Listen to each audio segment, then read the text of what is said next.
Welcome back to another edition of the District Dish. I am happy to be here at Rhodes College and Career Academy with some of our amazing scholars, and they're going to introduce themselves.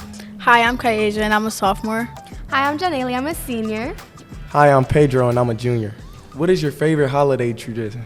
So my favorite holiday tradition, so I'm big into the holidays. My family calls me Santa, and it's fun, and because I'm so intense into the holidays, sometimes they think I probably go a little too overboard. But yeah. I have a very tight regimen of how we have to do the opening of our gifts as a family. We still do it, even as grown as all of us are. When we all go back to our parents' house, we all wake up the next day and surprise, the gifts that are there. But my favorite part of it is every morning before we open up gifts, I preach a little sermon that I do for the family, and every year we have a theme. I'm actually not wearing it today, but I often wear a bracelet that has our theme, and this year's theme is ALPHA, and it's an acronym, which means advance, live, pursue His agenda, and it's based on the scripture. And so every year I do that, and I'm working on our theme and our sermon for this year. So that's my favorite tradition. So do you guys have a favorite tradition that you guys love? My family, we actually open our gifts on Christmas Eve as an entire that. family. Yeah. So we'll go to my aunt's house, like all of us, my cousins and everything, and we'll open our gifts there. And then Christmas morning, we really just spend it as a family. You know, we eat breakfast, and we'll just hang out, go outside. Yeah. Oh man, because with me, I gotta wait till Christmas. About 1 o'clock. I gotta wait till about 1 o'clock. Everybody wake up. Oh man, 1 o'clock in the afternoon? Yeah. Oh my God. Yeah. You guys can't be doing Pedro like that. I'll be there just waiting, like, what gift is mine? If you could be any character from a book, which would you be? Oh, character from the book. And so like books, movies, music. I like so many different variety of things because it's usually based on whatever I'm listening to or what I'm reading or watching. That I'm like, oh, I really like that. But if I had to choose, I really loved The Great Gatsby. It was a book I read in either 10th or 11th grade. Gatsby in that book was trying to figure things out, and also throughout that book there was so much where he was like. He saw like all the best of what could happen in the future, like the glitz and the glam of everything, and right on the other side, based on a few choices and tough choices people have made, he saw how all that could actually go away really quickly. And so I actually see myself in that where, you're being contemplative about life and choices, and you can make choices that either advance your life or choices that don't. And so, yeah, I would say Gatsby. Pumpkin or sweet potato pie? Oh, man. Hands down, sweet potato pie for me. I recently saw Kev on stage. I don't know if you guys know that comedian, but he likes pumpkin pie, and he was laughing because he said that he would. There are a lot of people coming after him for that, but I grew up on sweet potato pie, and so that's what I love. I'm not a fan of either. Yeah, me either. So holiday dessert then, which one do you guys like? Well, I go to cake. I go to some good cake, brownies, with some ice cream. Cake, brownies, ice cream. I'd say brownies. Brownies and ice cream. Okay, that's good. Brownies is good. I like that. Yep. Okay, so last school year, you worked on fixing district finances issues. Since CMSD faced money issues, did they work? And what plans do you have, and are you continuing on working on it? Yeah, no, great question.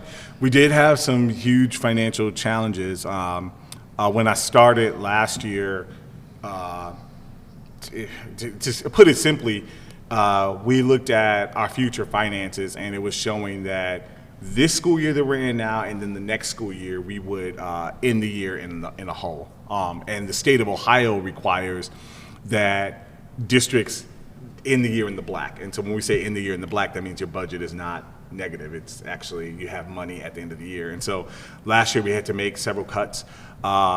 I made a commitment that we did not want to touch schools at that point because everything that we do is about protecting the instructional core. So we did not take any additional funds away from schools. We also were losing the dollars that all districts received for the pandemic. Last year was the last year the districts received that extra funding. And so it was just all these factors on top of it that created a big hole. And due to our hard work, there were tough decisions. Feedback even students gave us on programs as yours were like, don't touch this, we need this. We made the decisions and actually created a budget that actually helped us this year to end this year in the positive and will end next year in the positive. Now, in the 26-27 school year, which I believe that will be your senior year, that if we don't do more work, we would end your senior year in the hole and we would be back in state watch.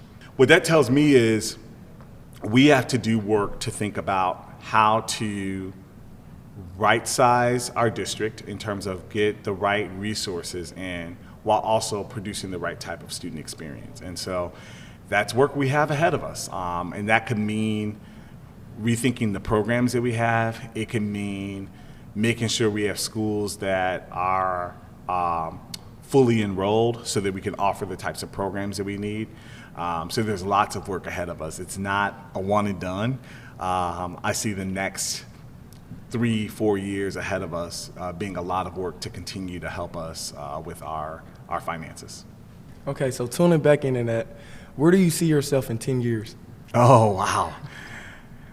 You know, so in 10 years, continuing to do this work. And when I say this work, you know, whether that is you know, from the exact seat that I'm in, or just continuing to advance the work of kids and making, you know, improvements in the lives of our schools.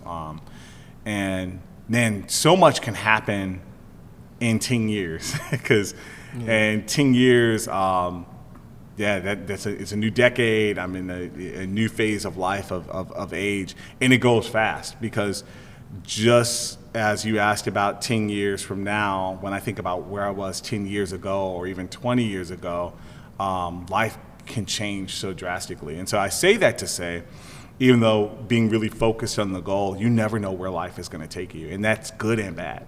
And I've learned that being anchored to those things I talked about in terms of my core values is important to stay focused on your core so that no matter where life takes you or no matter what work you're doing, you can stay focused on the goal. And so, yeah, that's how I would answer that. This is a simple one. What's your favorite color? My favorite color, well, even though it's simple, I will give a more complex answer. So I have been a member of the best, oldest, and coldest fraternity ever to grace this earth, and that is Alpha Phi Alpha Fraternity Incorporated for 21 years. And our fraternity colors are black and old gold. And so I naturally love black and old gold. But before Alpha graced my presence 21 years ago, and I still have a fondness for this color, it is blue.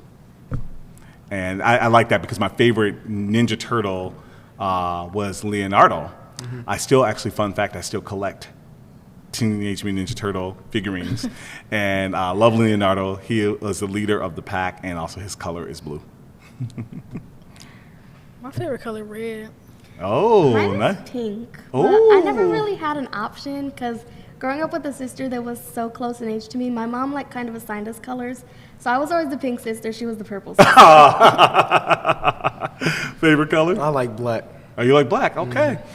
Well, you know, as you go to college, you know, there are, for all those colors you mentioned, there are organizations attached to it. I think you've heard, Pedro, you heard the organization that's attached to the color you mentioned, but there's other organizations. And that's not the reason why you join. You join for other reasons, but you can find a fondness there. Well, you have heard it. Another amazing episode of the District Dish where we got a chance to hear from our incredible scholars and questions that they're posing of me, and also getting the chance to learn a little bit more about me. So this has been another episode of the District Dish where we are telling district stories one dish at a time. Thank you.